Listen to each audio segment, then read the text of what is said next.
और अब breaking news है, जम्मू कश्मीर से अनुच्छेद 370 को निरस्त करने पर सुप्रीम कोर्ट आज अपना बहुत बड़ा अहम फैसला सुनाने वाली है। करीब 2 घंटे के बाद सुप्रीम कोर्ट अपना फैसला सुना देगा। चीफ जस्टिस डीवाई चंद्रचूड़ की अध्यक्षता वाली 5 न्यायाधीशों की संविधान पीठ, सुबह 11 बजे का वो वक्त होगा जिसके करीब माना जा रहा है फैसला सबके सामने आ जाएगा।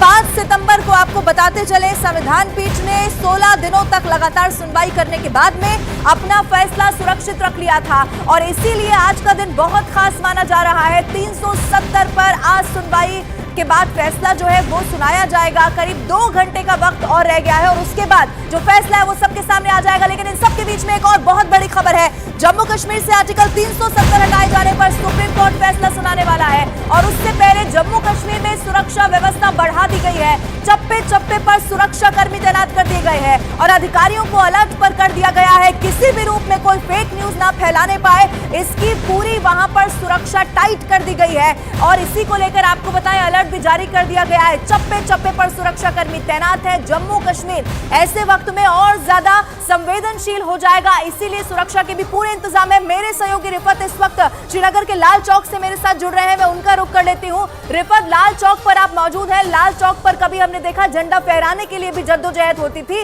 बदलता कश्मीर आखिर वहां की लोकल पार्टीज को क्यों नहीं पसंद आ रहा है? अगर आज वहां पर आन बान शान से तिरंगा लहरा रहा है तो फिर वो ये क्यों कह रहे हैं कि जम्मू कश्मीर के लोगों के साथ अन्याय हो रहा है?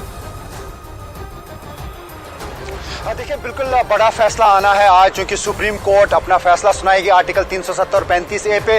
और जिस तरीके से पिटिशंस दायर की गई थी यहाँ की रीजनल पार्टीज की तरफ से, चाहे वो नेशनल कॉन्फ्रेंस हो, PDP हो, पीपल्स कॉन्फ्रेंस हो और बाकी कुछ इंडिविजुअल्स हो, उनकी ये दलील है कि ये गैर संवैधानिक हुआ है, ये आइन के मुताबिक नहीं हुआ है। 370 और 35A को इलीगल तरीके से हटाया गया। लेकिन सुप्रीम कोर्ट ने इसकी सुनवाई की। 2 अगस्त को सुनवाई शुरू हुई और लगातार 16 दिनों तक सुनवाई हुई। 5 सितंबर को फैसला जो है वो रिजर्व कर दिया गया और आज जजमेंट जो है आएगी इस फैसले से मुतालिक। जिस तरीके से आपने कहा था कि कश्मीर में सुरक्षा के भी इंतजाम किए गए, क्योंकि एक सेंसिटिव इशू रहा है पहले से ही। जब ये 370 और 35A हटाया गया तब सब कुछ कश्मीर में बंद था, इंटरनेट बंद था, मोबाइल सर्विस बंद थी। लेकिन आज इंटरनेट भी चल रहा है, मोबाइल सर्विस चल रही है और साथ ही लोग भी चल रहे हैं। बिल्कुल सब कुछ नॉर्मल है, लेकिन सिक्योरिटी को अलर्ट पे रख दिया गया। आप देख सकते हैं यहाँ पे चाहे CRPF हो, पुलिस हो या बाकी जो सुरक्षा बल हैं उनको तैनात किया गया है। कहीं पर रखना ना डालें कोई अमन में। और जिस तरीके से मैंने कहा कि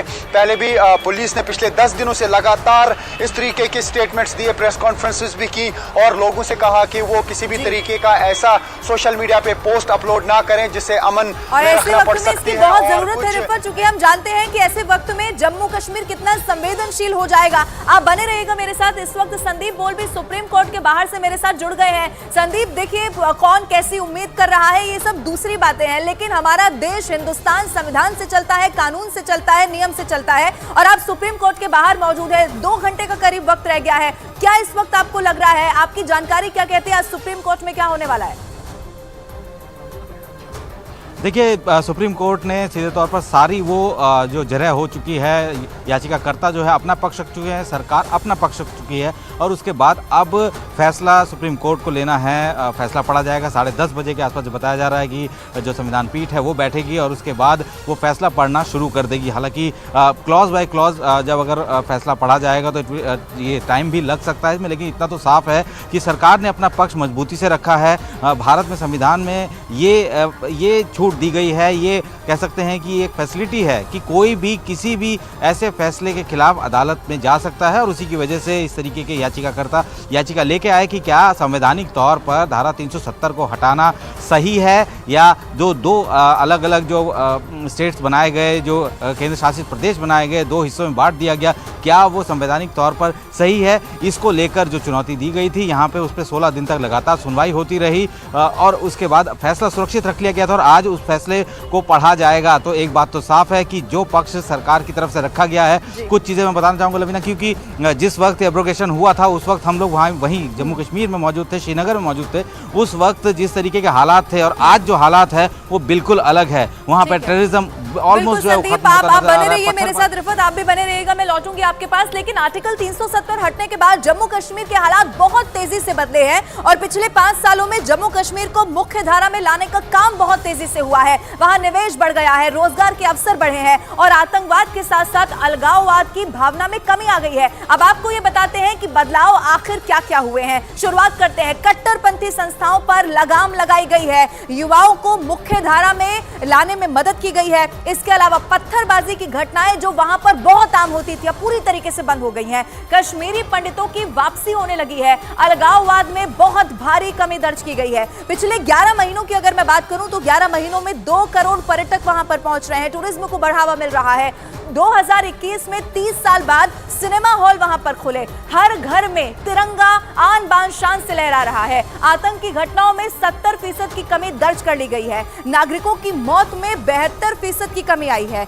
सुरक्षा बलों की जो मृत्यु होती थी वहां पर, उस संख्या में भी 59% की कमी दर्ज की गई है। सीज फायर की घटना में बहुत भारी कमी हुई है।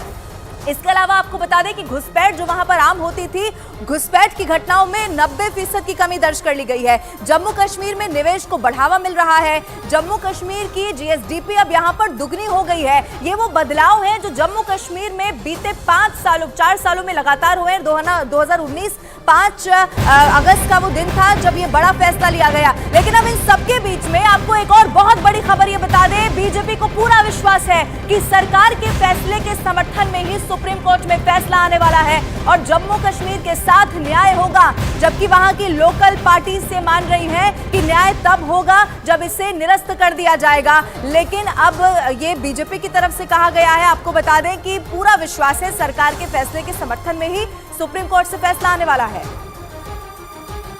कुछ ही देर के बाद अब फैसला आने वाला है। बहुत लंबी लड़ाई जो है कुछ पार्टियों ने लड़ी। अब आपको क्या उम्मीदें हैं? देखिए, धारा 370 हमें लगता है कि इसने प्रदेश में अलगाववाद, आतंकवाद, भ्रष्टाचार और परिवारवाद, इस प्रकार की सारी चीज़ें लाई और बहुत सी साजिशें थी इसके बीच में। इसकी आड़ में जम्मू कश्मीर को ख़राब करने की काफ़ी कोशिश की गई। हमें धारा 370 5 अगस्त 2019 के बाद तोड़ी तो इसमें पक्ष विपक्ष में बहुत सी दलीलें हुई। हमें आशा ही नहीं, विश्वास है कि जिस प्रकार से धारा 370 को तोड़ करके बहुत से ऐसे समाज हैं, वाल्मीकि समाज, गोरखा समाज, वेस्ट पाकिस्तान रेफ्यूजीज, जिनको 70 साल अधिकार नहीं मिले थे। संविधान तो ये कहता है कि सभी को अधिकार मिलने चाहिए भारतीय संविधान के अनुसार। तो हमने उनके साथ न्याय किया है। हमें नहीं लगता कि जो ठीक है कि जो विपक्ष ने कुछ इसके हक में दलीलें दी होंगी। सुप्रीम कोर्ट सभी के अधिकारों की रक्षा करता है। माननीय न्यायालय से जो भी वर्डिक्ट आएगा हमें मान्य होगा। तो भारतीय जनता पार्टी ये मान रही है कि उनके पक्ष में फैसला आएगा, यानी कि हित में फैसला आएगा, लोगों के जम्मू कश्मीर के हित में। इस वक्त संदीप बोल और साथी रिफत मेरे साथ जुड़े हुए हैं। संदीप बोल का मैं पहले रुख कर लेती हूँ। संदीप, इससे पहले आपने भी ये बताया, दर्शकों को भी हमने जानकारी दी कि लंबी बहस हुई, चर्चा हुई और उसके बाद फैसले को सुरक्षित रख लिया गया। इससे पहले भी आप जानकारी दे रहे थे कि जब बहस हुई थी तो भी कुछ ऐसे अहम पॉइंट्स थे जो रखे गए थे, और कौन से ऐसे पॉइंट्स हैं जो केंद्र सरकार का दावा मजबूत करते हैं, ये इस वक्त मैं आपसे समझना चाहूंगी। देखिए, केंद्र सरकार की तरफ से जो बातें रखी गई वो सीधे सीधे उस प्लान को जो है बताया गया कि किस तरीके से 2019 के बाद से वहाँ पे शांति आई है, किस तरीके से डेवलपमेंट शुरू हुआ है। सबसे बड़ा स्ट्रॉन्ग पॉइंट यही था कि पहले जब ये कहा जा रहा था कि अगर 370 हटाया गया तो वहाँ पे हालात ख़राब हो सकते हैं, वहाँ की स्थितियाँ ख़राब हो सकती हैं, लेकिन ऐसा कुछ नहीं हुआ। वहाँ पे स्थितियाँ सामान्य रही। सरकार का यही कहना था कि जब एक देश है तो जाहिर सी बात है कि उसकी सुविधाएं हर किसी को मिलनी चाहिए, हर राज्य को सुविधाएं मिलनी चाहिए, और उसी हिसाब से कई सारे केंद्र की जो योजनाएं थी जो कि जम्मू कश्मीर में नहीं मिल पाती थी क्योंकि वो स्पेशल स्टेटस उसको मिला हुआ था। अब ऐसे में जब स्पेशल स्टेटस खत्म हो गया है, वहाँ का खत्म कर दिया गया है, तो वो सारी सुविधाएं जो कि देश के बाकी राज्यों के लोगों को मिलती थी, जो उनका अधिकार था, अब वो वहाँ पे मिलनी शुरू हो गई है। एक सेंस ऑफ सिक्योरिटी जो है वहाँ देखने को मिली है। पहले लोग जम्मू कश्मीर में जाते वक्त थोड़ा सा हिचकिचाते जरूर थे क्योंकि वहाँ का माहौल ऐसा था, लेकिन आज की डेट में जिस तरीके से टूरिज्म बढ़ा है वो अपने आप में ये मैसेज दे रहा है कि हालात सुधरे हैं। 370 हटाने के बाद हालात ख़राब नहीं हुए हैं। लगातार वहाँ पे कोशिश रहती रही है पाकिस्तान की कि वो उस जगह का यानी कि घाटी का हाल माहौल सब खराब करके रखे, ताकि ये मैटर जो है इंटरनेशनल कम्युनिटी में कंटिन्यू उठाया जा सके कि जम्मू कश्मीर को लेकर जो है विवाद है। लेकिन वो भी रोक दिया गया। जिस तरीके से अलगाववादियों पर लगाम कसी गई, उसके बाद से अब ये सारी चीज़ें ख़त्म हो गई। रवीना, आपको पता होगा कि हर दूसरे दिन तीसरे दिन पत्थरबाजी की घटनाएं आम थी। वहाँ पे बंद का कॉल होता था। पत्थरबाजी वहाँ पर आम थी, बहुत सारी ऐसी घटनाएं हैं जो बहुत बड़ी है वहाँ पर आम होती थी। रिफत का मैं रुख करती हूँ। रिफत, मुझे ये बताइए कि न्याय वहाँ की पॉलिटिकल पार्टी की सूरत में क्या होता है? वहाँ के रोजगार युवाओं को मिल रहा है, लोग पढ़ रहे हैं, पत्थरबाजी बंद हो गई है, आतंकवाद खत्म हो गया है, वहाँ पर चरमपंथी जो कट्टरपंथी बहुत चरम पर होती थी वो यहाँ पर पूरी तरीके से बंद हो गया है। तो क्या पॉलिटिकल पार्टीज की सूरत में न्याय की सूरत कुछ और है, कुछ और तस्वीर होती है न्याय की? देखिए, यहाँ की जो रीजनल पार्टीज हैं उनका स्टैंड यही है कि ये 370 जो था ये एक स्पेशल स्टेटस था, 35A एक स्पेशल स्टेटस था। यहाँ के लोगों को यहाँ नौकरी मिलती थी, बाहर का कोई आदमी यहाँ नौकरी हासिल नहीं कर सकता था, बाहर का कोई आदमी ज़मीन नहीं ले सकता था। तो यहाँ के लोगों का ये कहना है कि ये एक ऑनर था यहाँ के लोगों के लिए कि उनके पास एक स्पेशल स्टेटस था, अपना आईन था जम्मू कश्मीर का, अपना झंडा था जम्मू कश्मीर का, और उसको हटाया गया। और यहाँ की पार्टीज ने पिटिशन यही दाखिल की कि जिस तरीके से ये हटाया गया उसमें कोई कंकरेंस कॉन्स्टिट्यूएंट असेंबली की नहीं थी, ना ही उसमें लेजिस्लेटिव असेंबली की कोई मंजूरी थी, बल्कि गवर्नर ने यहाँ पे एक ऑर्डिनेंस भेजा, उसके बाद जो है बिल पेश की गई और उसको मंजूरी जो है वो प्रेसिडेंट ऑफ इंडिया ने दी। और चैलेंज यही किया गया कि जिस तरीके से ये हुआ वो संविधान के हिसाब से नहीं हुआ, जिस तरीके से ये होना चाहिए था वो प्रोसेस जो है फॉलो नहीं किया गया, क्योंकि अब आईन साज असेंबली जिसे जिससे वो कह रहे हैं कि वो जम्मू कश्मीर के लोगों का ऑनर था। अगर असल में वो आंकड़े देखेंगे तो कैसे बर्बादी जम्मू कश्मीर की इससे पहले हुई थी, आतंकवाद, चरमपंथी, सब कुछ वहां पर बहुत ज्यादा चरम पर था। बहुत शुक्रिया तमाम जानकारी के लिए। इन सब के बीच में एक और बड़ी खबर आपको बता दें, आर्टिकल 370 पर सुप्रीम कोर्ट से फैसला आया भी नहीं है और उससे पहले कांग्रेस ने सुप्रीम कोर्ट पर विश्वास जताते हुए यह कह दिया है कि पिछले 5.5 साल से वहां चुनाव नहीं हुए हैं, अब राज्य का दर्जा बहाल करना चाहिए। कांग्रेस पार्टी के चीफ स्पोक्सपर्सन रविंद्र शर्मा हमारे साथ मौजूद हैं। अभी कुछ ही लम्हों के बाद, कुछ ही पलों के बाद ये फैसला आ जाएगा। कांग्रेस पार्टी को क्या उम्मीद है? देखिए, हमको पूरी उम्मीद है कि सुप्रीम कोर्ट बहुत ही अच्छा फैसला सुनाएगा और संविधान का और जनभावना का पालन भी होगा। जम्मू कश्मीर के बच्चे बच्चे की नज़रें हमारी किस्मत का फैसला भी होने वाला है। हमारी एक बनी बनाई स्टेट 175 साल के बाद बगैर पूछे तोड़ फोड़ करके उसको डिवाइड कर दिया गया, 2 यूटी हो गए, डाउनग्रेड कर लिया। 5.5 साल से चुनाव नहीं होते, आर्टिकल 370 को टूटे हुए भी 4.5 साल हो गए, रियासत का दर्जा भी गया। इसलिए लोग देख रहे हैं कि हम उच्चतम न्यायालय से हमको क्या मिलता है। और उधर अनुच्छेद 370 पर सुप्रीम कोर्ट के फैसले से पहले जम्मू कश्मीर के पूर्व सीएम गुलाम नबी आजाद का बड़ा बयान सामने आ गया है।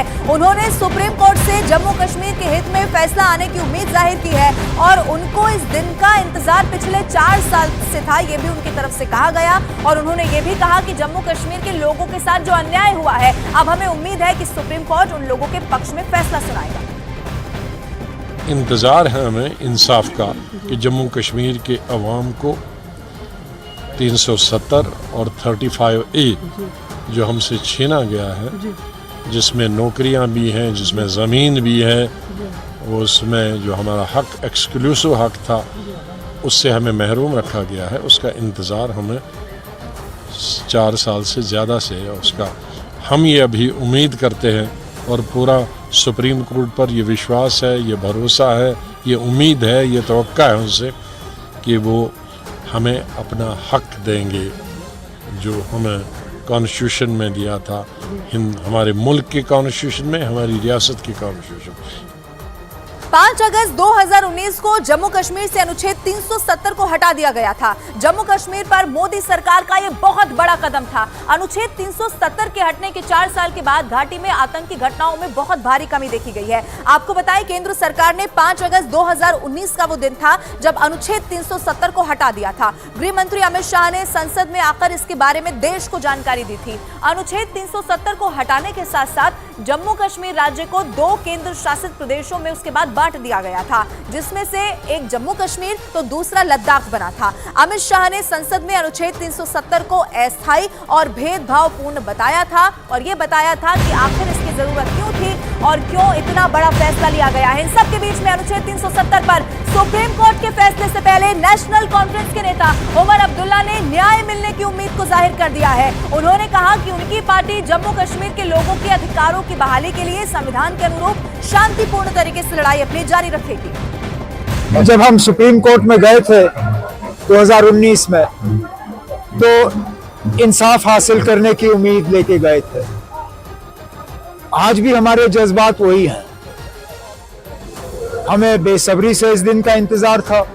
ऑनरेबल चीफ जस्टिस और उनके साथ 4 ऑनरेबल जजेस जो हैं वो अपना फैसला सुनाएंगे और हम इंसाफ की उम्मीद लिए बैठे हैं। इससे ज्यादा मैं क्या कह सकता हूं ना।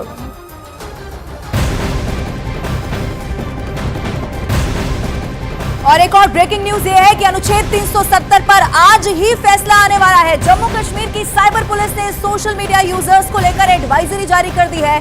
सोशल मीडिया यूजर्स से अफवाहों और फेक न्यूज पर ध्यान नहीं देने की अपील की गई है। ये बड़ी खबर आपको बता रहे हैं। अफवाहों और फेक न्यूज पर ध्यान न दिया जाए। किसी का भी प्रोपेगेंडा, खासतौर पर आतंकियों के प्रोपेगेंडा और झूठे नैरेटिव में शामिल नहीं होने को कहा गया है। पूरे जम्मू कश्मीर में सुरक्षा चाक चौबंद कर दी गई है, क्योंकि ये आप मानकर चलिए कि जम्मू कश्मीर के लिए जब बड़ा फैसला आ रहा है तो वो और ज्यादा संवेदनशील हो जाता है। लेकिन आपको ये भी बताते चले कि 1947 में रियासतों के पास या भारत या पाकिस्तान में से किसी एक में शामिल होने का जब विकल्प था, आपको ये समझा रहे हैं कि आखिर ये अनुच्छेद 370 जिसको लेकर विवाद समय के साथ गहराता चला गया, वो है क्या। 1947 में, यानी कि जब देश आजाद हुआ तब से इसकी शुरुआत हुई। रियासतों के पास भारत या फिर पाकिस्तान में शामिल होने का विकल्प था, ऑप्शन था, और अनुच्छेद 370 के तहत जम्मू कश्मीर को भारत का हिस्सा बनाने का अधिकार इसमें प्राप्त था। इसी अनुच्छेद 370 में जिसके लिए आज फैसला आने वाला है। संविधान में 17 अक्टूबर 1949 को अनुच्छेद 370 को जगह दी गई थी। वो दिन भी आप याद कर लीजिए। संविधान में 17 अक्टूबर 1949 को ये वो दिन था जब अनुच्छेद 370 को संविधान में शामिल किया गया, संविधान में जगह दे दी गई थी। उसके बाद क्या हुआ, जम्मू कश्मीर को भारतीय संविधान से अलग रखने का काम किया गया। जबकि संविधान में जगह मिल चुकी थी, उसके बावजूद भी अनुच्छेद 370 को अलग रखा गया और उसके अनुरूप ही जो सब कुछ जम्मू कश्मीर में इससे पहले हमने होता हुआ देखा। अनुच्छेद 370 के तहत जम्मू कश्मीर को विशेष राज्य का दर्जा मिला, यानी कि जो ये विवाद है वो आजादी के साथ ही शुरू हो गया था। उसके बाद जम्मू कश्मीर को विशेष राज्य का दर्जा मिला। रक्षा, विदेश और संचार के विषय में कानून बनाने का वहां पर अधिकार नहीं था। अब इसीलिए कहा गया कि जम्मू कश्मीर बहुत समय तक मुख्य धारा से जुड़ा नहीं रहा, क्योंकि वहां के जो नियम कायदे होते थे वो बिल्कुल अलग होते थे। 3 विषयों को छोड़कर सभी पर कानून बनाने का अधिकार था। इससे पहले जो 3 विषय हमने आपको बताया, जिसमें रक्षा भी शामिल था, इसके अलावा सारे जो भी कानून है वो बनाने का अधिकार था। दूसरे राज्य के लोगों को जम्मू कश्मीर में जमीन खरीदने का अधिकार नहीं था। 5 अगस्त 2019 तक भी ये जो जमीन खरीदने का अधिकार था, वहां के जो बाहर के लोग हैं उनको नहीं मिल पाता था।